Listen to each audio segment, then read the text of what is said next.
नमस्कार। ज्योतिषीय श्रृंखला की इस कड़ी में आपका हार्दिक स्वागत है।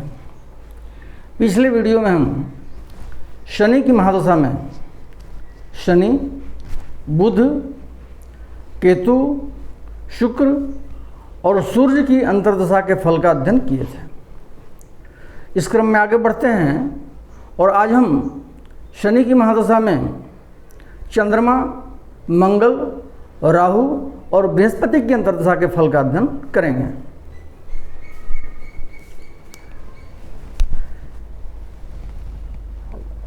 शनि की महादशा में जब चंद्रमा की अंतर्दशा आती है तब जातक की स्त्री का हरण होता है अथवा उसकी स्त्री की मृत्यु होती है या जातक की स्वयं की मृत्यु होती है।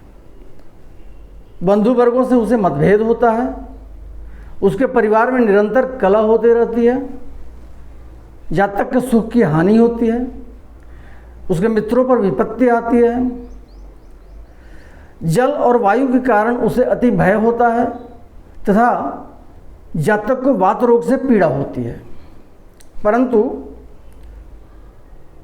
धन का आगमन भी होता है।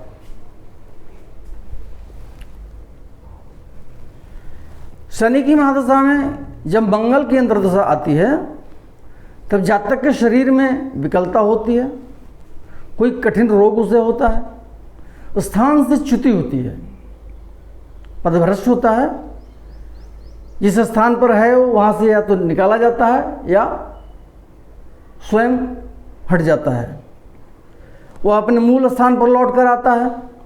स्वजनों और बंधु बांधवों से झगड़ा होता है, उसको नाना प्रकार का भय होता है, स्त्री पुत्र इत्यादि का वियोग होता है उससे, उसके मित्रों एवं भाइयों को पीड़ा होती है, शत्रुओं की वृद्धि होती है, रोग, ज्वर, अग्नि, शस्त्र और विष से जातक को भय होता है, हार्निया से कष्ट होता है या नेत्र रोग होता है जातक को तथा उसकी प्रतिष्ठा की हानि होती है।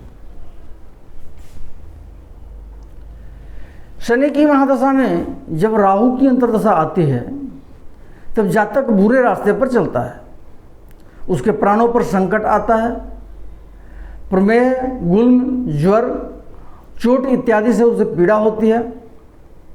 चूंकि शनि और राहु दोनों क्रूर ग्रह हैं, इसलिए क्रूर ग्रह की महादशा में क्रूर ग्रह की ही अंतर्दशा अत्यंत पीड़ादायक होती है। जैसे हम शनि में मंगल की भी स्थिति देख लिए थे और शनि में राहु की भी वही स्थिति होती है जो कष्टकारक होती है। शनि की महादशा में जब बृहस्पति की अंतर्दशा आती है तब यह स्थिति जातक के लिए शुभ कारक होती है। उसे देवताओं के पूजन और ब्राह्मणों में विशेष रुचि होती है। अपनी स्त्री और पुत्रों के साथ जातक सुखपूर्वक अपने घर में निवास करता है तथा उसके धन धान्य की अधिकाधिक वृद्धि होती है।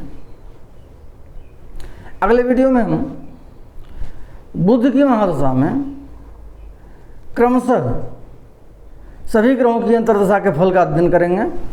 नमस्कार।